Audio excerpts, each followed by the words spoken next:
Someone counted you out. Maybe it was someone close to you. A parent. A friend. Someone whose opinion you actually cared about. Someone you thought was in your corner.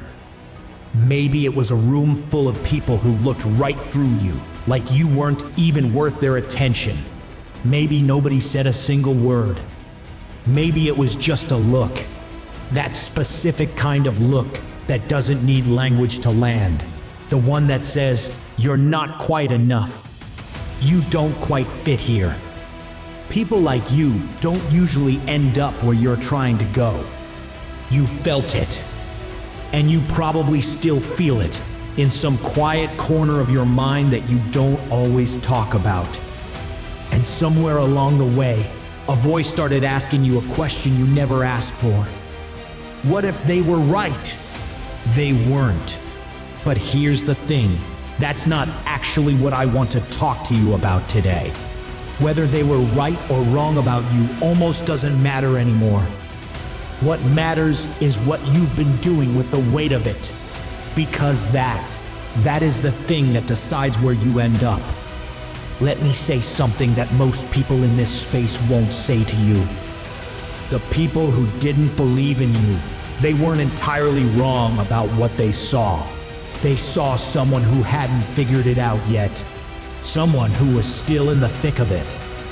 Someone who was still carrying more confusion than clarity, more fear than confidence, more questions than answers. They saw the unfinished version of you, and they made a judgment call based on that snapshot. And here's the part that stings. At that moment in time, you hadn't figured it out yet either. That's not an insult. That's just the truth of where you were standing. The problem was never their doubt. People make snap judgments all the time. Most of the time, it doesn't even mean anything. It's a reflex. It's someone looking at the chapter you're currently in and deciding that's the whole book. They couldn't see the rest of the story. Most people can't. The problem is what their doubt did to you once you let it in through the door. Because when someone we care about, or someone in a position of authority, or just enough people at once, when they decide we're not worth betting on, most of us do one of two things. The first thing is we collapse. We absorb the story. We start to believe that maybe this really isn't for people like us. We get quieter. We stop raising our hand.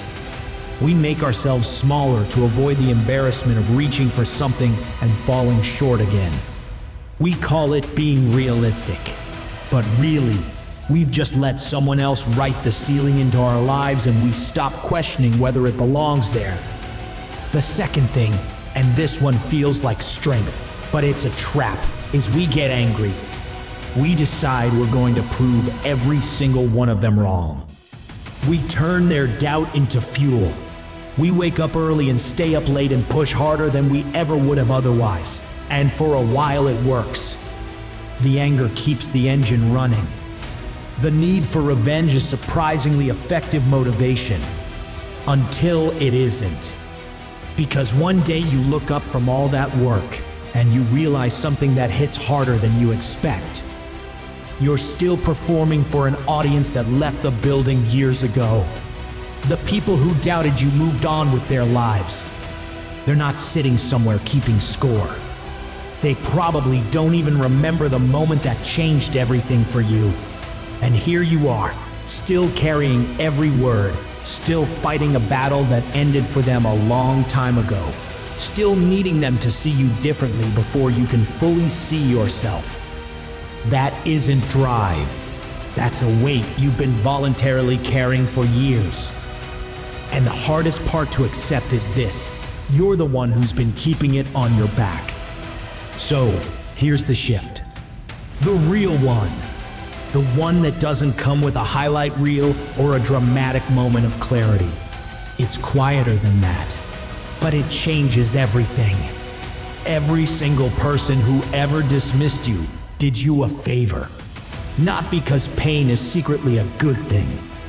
Not because they meant well. Not because you should be grateful for being hurt, but because their doubt forced a question on you that a comfortable life never would have asked. A question that people who were always supported and encouraged and believed in, they never have to answer it. And because they never have to answer it, they never really find out what they're made of. Are you going to need their permission to become who you're supposed to be? Think about what that question actually means. Most people move through life inside a ceiling that someone else built for them. They never bump into it because they never reach for it. They have just enough support to feel okay, just enough comfort to stay where they are, just enough validation to keep them from ever having to dig deeper than the surface version of themselves. They call it a good life. Maybe it is. But they never find out what was underneath. You found out. Someone made sure of that. And it cost you something real.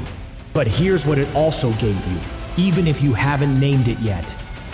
It gave you a choice that most people never have to make. You can spend the rest of your energy trying to force people who already made up their minds to change their opinion of you. You can keep showing up hoping that one day they'll finally see it. You can keep building your entire sense of forward motion around the approval of people who may never give it. Or you can stop.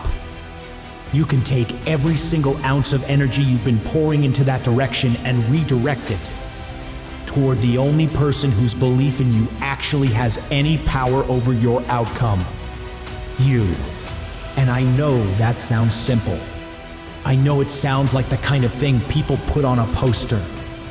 But there is a real, concrete difference in how you move through the world when you make that switch for real.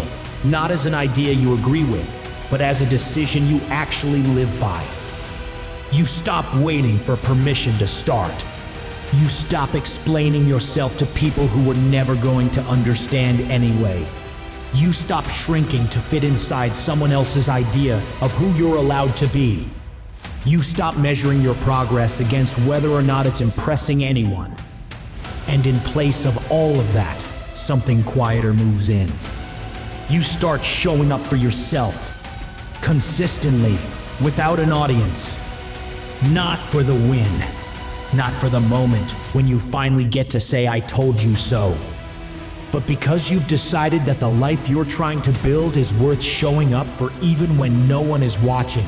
Even when the progress is invisible, even when you're tired and the doubt comes back and sits down next to you like it never left. Those are the moments that actually build you. Not the wins, not the highlights, not the days when everything goes right and you feel unstoppable. The days that build you are the invisible ones. The Tuesday mornings when you showed up anyway. The nights you went to bed having tried honestly, not perfectly, not dramatically, just honestly, and then woke up the next morning and tried again. Nobody cheers for those moments. Nobody posts about them. Nobody hands you anything for them. But they compound. Day after day, they stack. And one day you look back and realize that the person you've become was built almost entirely out of days that felt like nothing at the time. Here's what I want you to really understand about the people who actually make it through. They're not the ones who had the most talent. They're not the ones who caught the lucky break at the perfect moment. They're not the ones with the perfect plan that executed flawlessly from start to finish. They're the ones who fell down, stayed down long enough to understand what went wrong, and then got back up. Not because someone cheered for them. Not because someone sent them a sign that it was going to work out. Not because they felt ready. But because they made a decision, quietly, privately, with no guarantee. Just a refusal to let quitting be the end of the story. The people who doubted you were not your obstacle. They were your filter. They were the thing that separated the version of you that needed other people's belief to keep moving from the version of you that could keep moving without it. And you passed that filter. You're still here. You're still showing up. You might not have given yourself credit for that yet, but it's time you did. Here's the one thing I want you to do today. Not a list, not a system, not 5 steps to a better mindset. Just one thing. Think of the person or the moment that first made you feel like you weren't enough. Hold it clearly in your mind. You don't have to say it out loud. You don't have to confront anyone. You don't have to make it dramatic. Just hold it there for a second. And then say this to yourself, quietly, wherever you are right now. I don't need you to believe in me.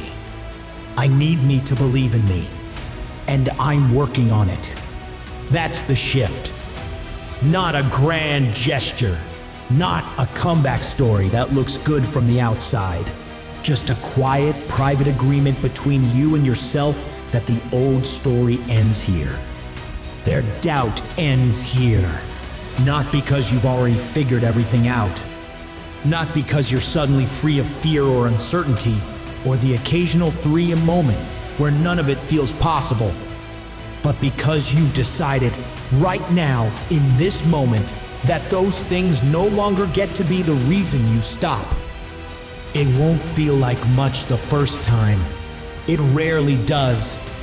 But every time you choose to move forward without waiting for someone else's approval, every time you show up on a day when no one would have blamed you for staying down, you are quietly becoming the person that the version of you who got counted out could never have imagined. Not all at once, not in a straight line, but one honest day at a time. You are not trying to prove them wrong anymore. You are proving yourself right. And that is a completely different thing. One is about them. The other is about you. And you've spent enough time making it about them. Keep going. They didn't believe in you.